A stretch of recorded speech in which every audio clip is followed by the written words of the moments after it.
there are a couple more articles that I want to just look at and read and see what people's thoughts are before the end of the year. And this one's talking about the best anime for D&D fans. So this article came over from Game Rant and was done by Juliet Childers. I think that said that right. Juliet Childers, and let's see what she thinks are the best anime for D&D fans. So right off the bat, she talks about how D&D is a unique experience, talk about characters, backgrounds, how there's divine and diverse races and all that stuff in D&D, and talks about what D&D is. So if we go later on down into the bottom of this article, and they also talk about how rare the D&D animes are, which I don't think is true, especially with a lot of isekai stuff that's coming out. Like D&D ideal animes are coming out a lot more. I just don't know what these people are watching to say that they're a little bit rarer or on the rarer side. So let's scroll down. I'm just going to go and, let's see, look, they talk about it. The notorious talker runs the world's greatest clan. Let the grieving soul retire, which is like this is like a funny D&D campaign idea in my opinion, because it's a guy who is running a guild of his friends, but he's way weaker, but everyone thinks he's like the strongest out of everyone on Earth, and it's just hilarious how things work out in his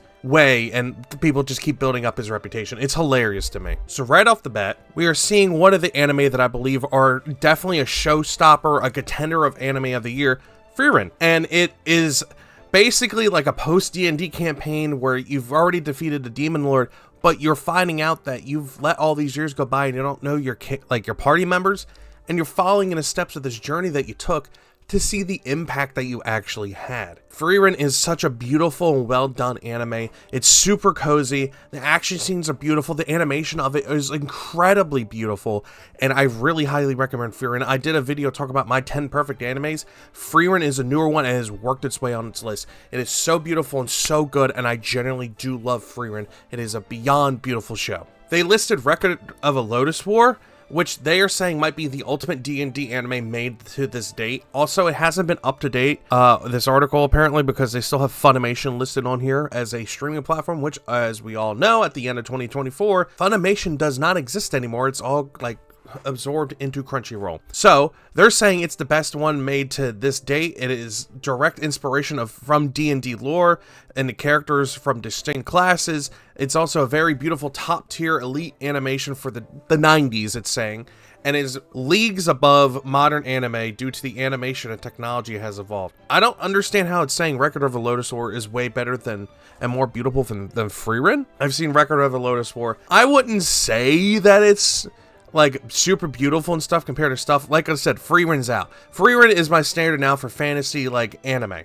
This is my new bar. This is what I look for. And Record of a Lodoss War, while good, it's very good with the politics, very good with inspirational world building and lore that it is of Record of a Lodoss War. I don't think it holds a high bar when it compares to the new modern stuff, but it is a good anime and a very good D&D one, and plus it was done by Madhouse, so it's already A+ for animation right off the bat. So if you want to try it out just with the Madhouse guarantee, it's gonna be good. Handyman Saitou in Another World. This one was funny. This is on the funnier side, kind of like how Konosuba is, and I kind of hope Konosuba's on here.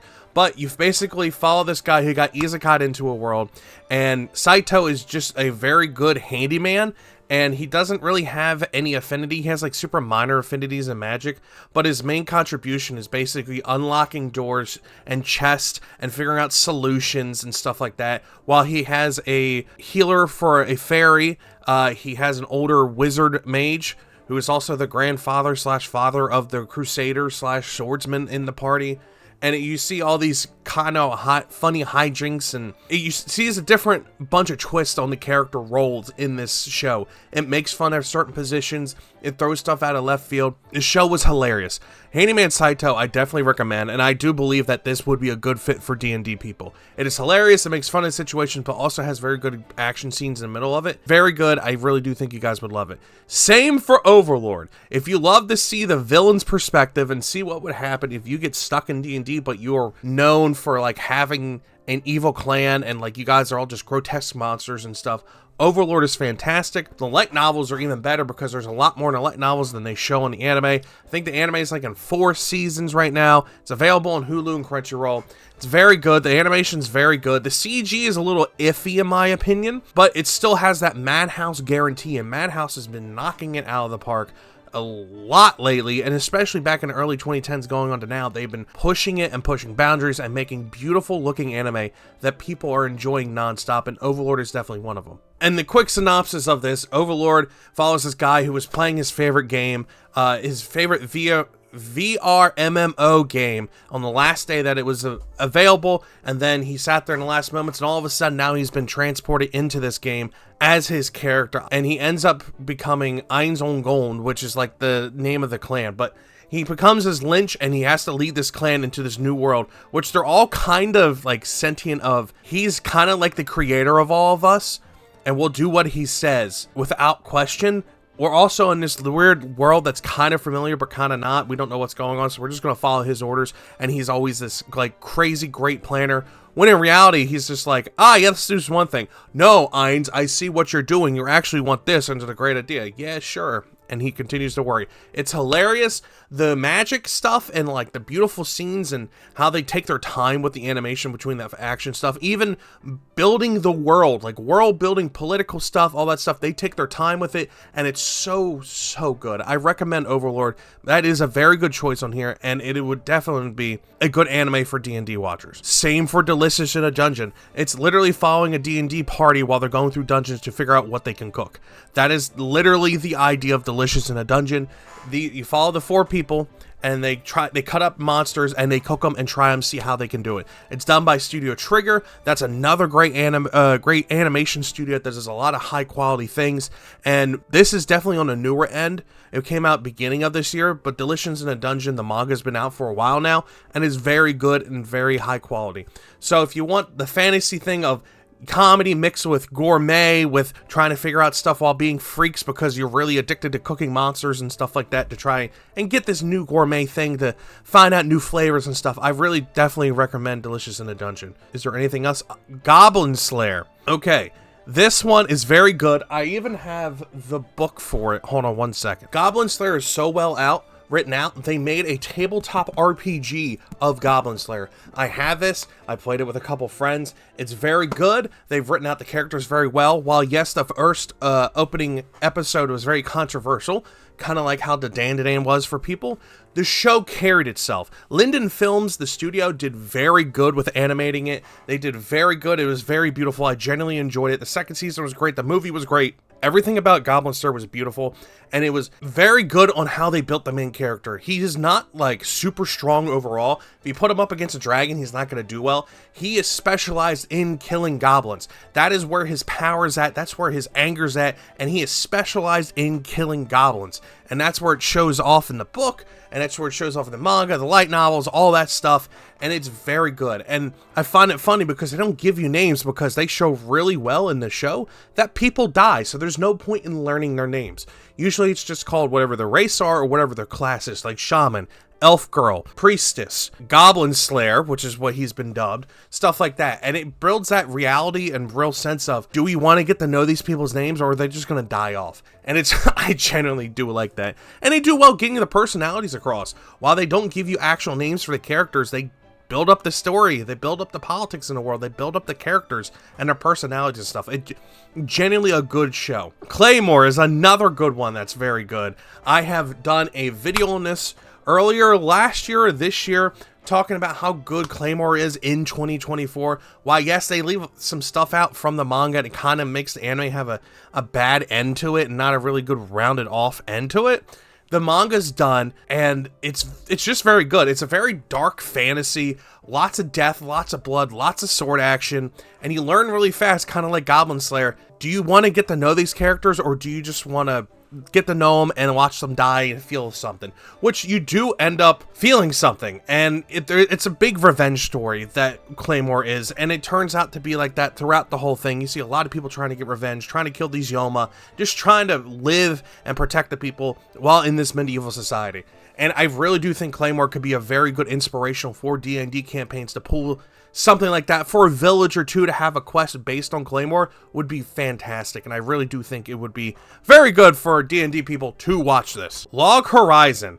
I really wish that this could have a D&D thing. I genuinely love how they play into this MMORPG aspect. You got all these people who were playing this game, all of a sudden they're new for this game, Log Horizon. They released a new patch, so they hopped in, and all of a sudden they got transported into this game. And you have all their classes. They have to use the moves from the classes. They all are specialized different things. They have to learn how to do stuff because they're relying on the game mechanics to make food, for example.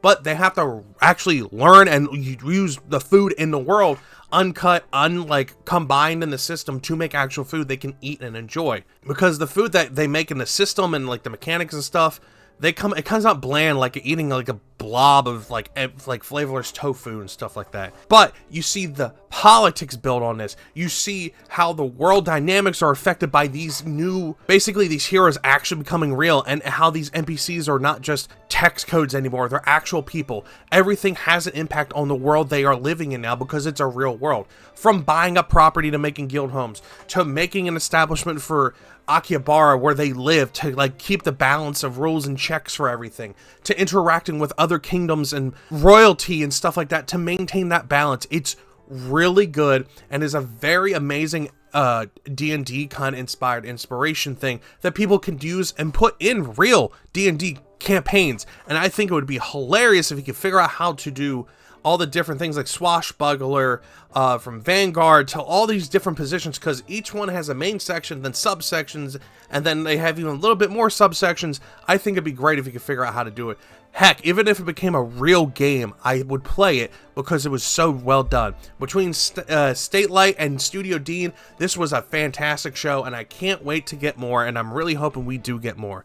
I generally really do like Log Horizon. Berserk's another good one. Is famous across the world. Everyone knows who Berserk is. Everyone knows about Guts. You know about how this story goes, how dark and brutal it is, and how like depressing the world is, but it's a very good basis for a D&D campaign, and people who play D&D will love this fantasy action aspect of it. Berserk doesn't need much explanation. It's very good. It is just it's just really good.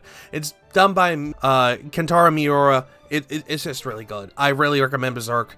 Man, this person's really knocking it out of the park with these recommendations, by the way. I find this very, very interesting. Grimgar, Ashes and Illusion, an isekai anime focused on the rules that make every battle a dance of death. I haven't seen this. I haven't heard any. Well, I've heard things about it. People recommended it to me. On the surface, isekai anime sounds like they are made for Dungeons and Dragons fans, since they are literally about ordinary people being teleported to a fantastical worlds. However, many isekai feature an immediately overpowered protagonist and chosen one story, two things that are generally avoided in D&D. Grimgar, Ashes and Illusions is an exception. This isekai anime follows a group of teenagers teleported to a cutthroat world based on game logic and are notably weaker. Simple battles against low-level enemies are fights to the death, and the characters must work cohesively as a party to survive. Unfortunately, this anime is quite short and slow-paced, so it lacks the epic sense of progression found in D&D narratives. I think I might add this one. This is one that people have recommended to me,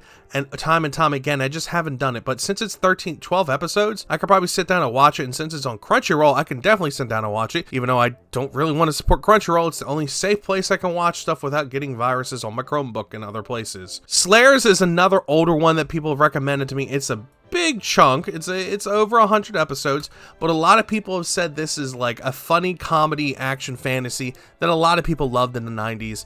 It's a treasure hunt with a wide cast of memorable characters. It sounds familiar from stuff we've covered earlier. A cult classic that is particularly popular during the 90s, Slayers is a laugh-a-minute fantasy anime that seems right ripped out of D&D, albeit with a tendency of parody tropes associated with tabletop games. With over 100 episodes, the show goes through the share changes. However, at its core, the story follows a group of bumbling adventurers as they seek treasure and try to not get killed. So yes, my average D&D campaign, we're a bunch of bubbling idiots that go and do stuff, and we try to survive. I like that idea. Slayers is definitely one people should check out. I have people come all the time to the Boxer Champ booth looking for Slayer stuff, looking for Sailor Moon stuff, that kind of stuff. But Slayer's always the #1 thing people ask for when it comes to older 90s anime.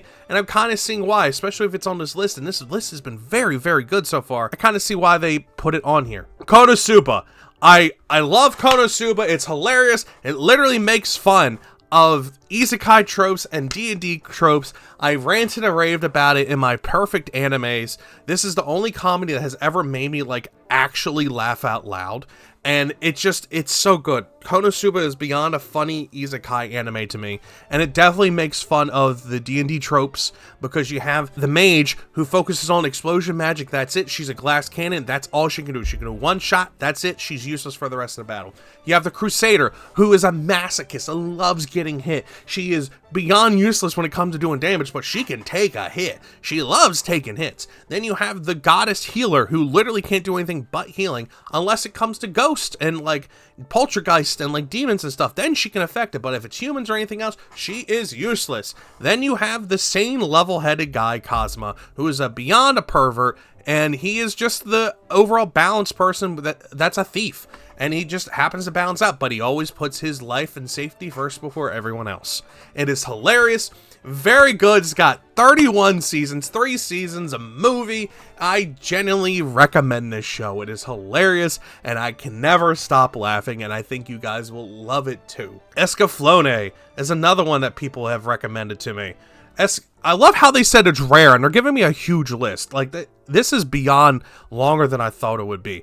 But Escaflowne, I've heard, is very good. It came out in '96 as 20 episodes, which 26, but I don't know where you can watch it, because it says it's on Funimation. And boyo, it might be over on Crunchyroll. I'm not sure. Let me just look through this list real quick. Is It Wrong to Pick Up Girls in Dungeons? Very good. Magi Major... Oh my... Suicide Squad Isekai. Dungeon People, that came out in 2024. Oh, this is about management with Story of Wand and Magic. What is this? I haven't heard. Behind the scenes look at dungeon management. What is it? It's on High Dive. That's why I haven't seen it. Clay accidentally fights a wall during a reveal of the final boss Bell. Oh, I think I read the manga and reviewed on this. So this guy ends up taking charge and trying to protect the dungeon and keep it running, and he okay, interesting. That's very interesting. This Suicide Squad anime, I don't know why that's on here. That's funny though. And Magi is a very good Arabian Nights inspired D&D theme. Very good show, by the way. 49 episodes, really, really recommend it. It follows Aladdin and Alibaba as competing group targets to basically get for Aladdin's genie.